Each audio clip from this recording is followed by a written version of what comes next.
जरूरी सूचना है आप सभी स्टूडेंट्स के लिए, स्टडी फॉर सिविल सर्विसेज का Android app Google play store में आ चुका है, उसको प्लीज तुरंत इंस्टॉल कर लीजिए। और अगर आप स्टडी फॉर सिविल सर्विसेज के सिर्फ ऐप से कोई भी कोर्स, कोई भी पीडीएफ परचेस करते हैं तो उसमें अप्लाई कूपन, अगर आप ज्ञान सर जो है आप उसमें अप्लाई करते हैं, ये कूपन कोड है, तो उसमें 20% फीस तुरंत माफ हो जाएगी, मतलब 20% डिस्काउंट तुरंत उसमें लग जाएगा। ज्ञान सर लिखना है, नॉर्मली ज्ञान सर स्मॉल लेटर में है सब कुछ, कोई स्पेस नहीं, कोई कॉलम नहीं, सिर्फ ज्ञान सर, GYANSIR। इस तरह से अगर कूपन कोड लगाते हैं आप ऐप में बाई करने से पहले, जो अप्लाई कूपन वाले में आता है, तो 20% का डिस्काउंट तुरंत मिलेगा। वीडियो देखिए। नमस्कार साथियों, स्वागत है आप सभी का स्टडी फॉर सिविल सर्विसेज में। ये क्लास है हमारी पर्यावरणीय प्रदूषण की, और पर्यावरणीय प्रदूषण में आज हम पर्यावरण से जुड़े हुए महत्वपूर्ण तथ्यों की चर्चा करेंगे। इससे पहले की क्लास में हमने जल प्रदूषण, मृदा प्रदूषण, वायु प्रदूषण, औद्योगिक नगरीय अपशिष्ट, इन सब के बारे में हमने बहुत अच्छे से चर्चा कर ली है। जो भी महत्वपूर्ण तथ्य थे उन सबको हमने देख लिया है। अब हम यहाँ पर पर्यावरणीय प्रदूषण से जुड़े जो इम्पोर्टेंट फैक्ट हैं, जो पेपर में सीधे सीधे पूछे जा चुके हैं, उनकी हम यहाँ पर चर्चा करके इनको भी कंप्लीट कर लेंगे। देखो भाई, नाइट्रिक ऑक्साइड के प्रदूषण से पौधों में पर्णचित्ती, मानव में श्वसन शोध संबंधी श्वसन समस्याएं और प्रकाश रासायनिक अभिक्रिया द्वारा संक्षारक गैसों का उत्पादन होता है। ध्यान रखना, ये फैक्ट है सीधे सीधे। सिलिकोसिस एक फेफड़े की बीमारी है जो सिलिका के छोटे छोटे कणों के सांस के माध्यम से शरीर में प्रवेश करने से उत्पन्न हो जाती है। सिलिका एक धातु है जो रेत, चट्टान तथा क्वार्ट्ज जैसे खनिज अयस्कों में पाई जाती है। अगला पॉइंट, प्रमुख पर्यावरण स्वच्छता तकनीक कौन कौन सी है देखिए। पहला है एयरेशन, अवशिष्ट जल के शुद्धिकरण में उपयोग, जिसमें घोल में हवा का मिश्रण डाला जाता है या बुलबुले उठाए जाते हैं। फिर है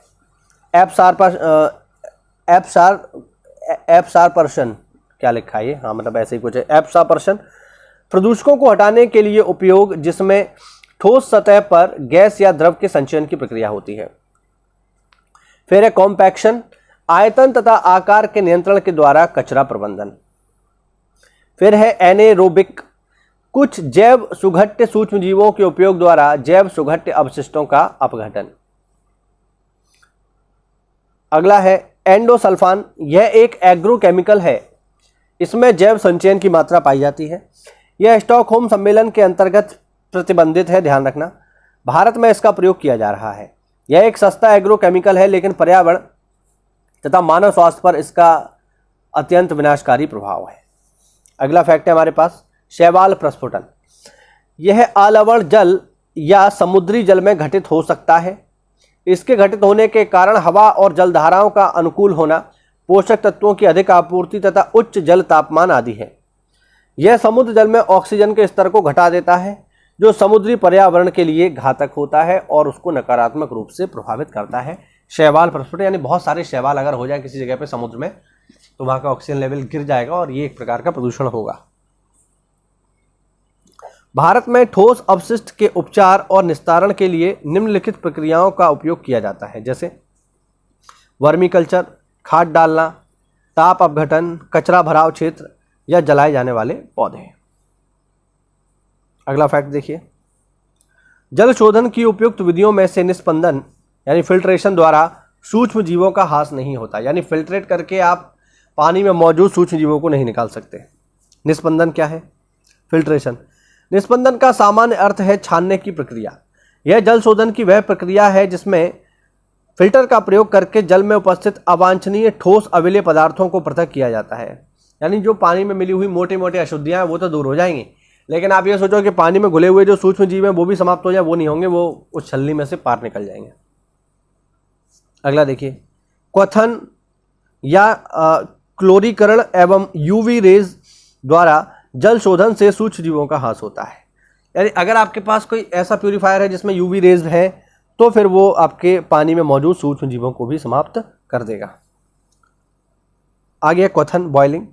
क्वथन में पानी को गर्म करके अशुद्धियों को दूर किया जाता है। हम सब लोग जानते हैं, बचपन से सिखाया गया है कि बारिश के मौसम में पानी को उबाल के पीना चाहिए, जिससे बीमारियां ना फैले। आगे देखिए, यूवी विकिरण से, इसमें यूवी किरणों के द्वारा जल का शोधन किया जाता है। असल में यूवी विकिरण से पानी में मौजूद वायरस और बैक्टीरिया के डीएनए अव्यवस्थित हो जाते हैं, साथ ही हानिकारक बैक्टीरिया भी मर जाते हैं। अगला फैक्ट, मेघों से वर्षा उत्पन्न करने की तकनीक को मेघ बीजन यानी क्लाउड सीडिंग कहा जाता है। क्लाउड सीडिंग में क्या करते हैं? क्लाउड सीडिंग मौसम प्रतिरूप में संशोधन करके कृत्रिम वर्षा की तकनीक है। इसके अंतर्गत वर्षा की प्राप्ति हेतु बादलों में शुष्क बर्फ यानी सॉलिड कार्बन डाइऑक्साइड या सिल्वर आयोडाइड एयरोसॉल का छिड़काव किया जाता है। फलतः ठोस कणों का बड़े वर्षा के बूंदों में संघनन होता है और बड़ी बूंदें भारी होकर नीचे गिर जाती हैं। इसी को कहा जाता है क्लाउड सीडिंग यानी कृत्रिम वर्षा। CFC की बात करेंगे। यह क्लोरीन, फ्लोरीन तथा कार्बन तत्वों के यौगिक होते हैं। इनके द्वारा वायुमंडल की ओजोन परत क्षतिग्रस्त हो जाती है। इनका उपयोग रेफ्रिजरेटर, एयर कंडीशन तथा एरोसॉल फुहार में होता है। आगे देखिए, सल्फर डाइऑक्साइड। यह गैस के साथ मिलकर सल्फ्यूरिक एसिड का निर्माण करती है। ध्यान रखना, यह गैस जल के साथ यानी SO2 अगर जल के साथ मिल गई तो H2SO4 बना देगी। ठीक है। जो अम्ल वर्षा के लिए उत्तरदायी है। अम्ल वर्षा के कारण भवनों का संक्षारण होता है, जैसे ताजमहल जो है बदरंग होता जा रहा है। इसके अतिरिक्त यह धूम कोहरा यानी स्मॉग के निर्माण एवं श्वसन क्रियाएं की समस्याओं भी उत्पन्न करता है सल्फर डाइऑक्साइड। आगे देखिए,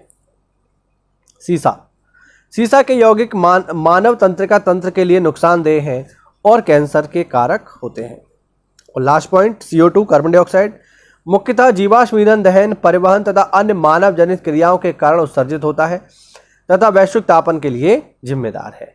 तो ये हुआ आज का हमारा छोटा सा वीडियो। कुछ इसमें फैक्ट और भी रह गए जिनको हम अगली क्लास में कवर कर लेंगे। तो ये हुआ आज का हमारा इंपॉर्टेंट वीडियो। उम्मीद करता हूँ आपको नए फैक्ट इसमें मिले होंगे, नई जानकारी मिली होगी। तो ऐसा है तो वीडियो को लाइक करिए, चैनल को सब्सक्राइब करिए। मिलते हैं अगली क्लास में, तब तक के लिए जय हिंद, जय भारत, वंदे मातरम।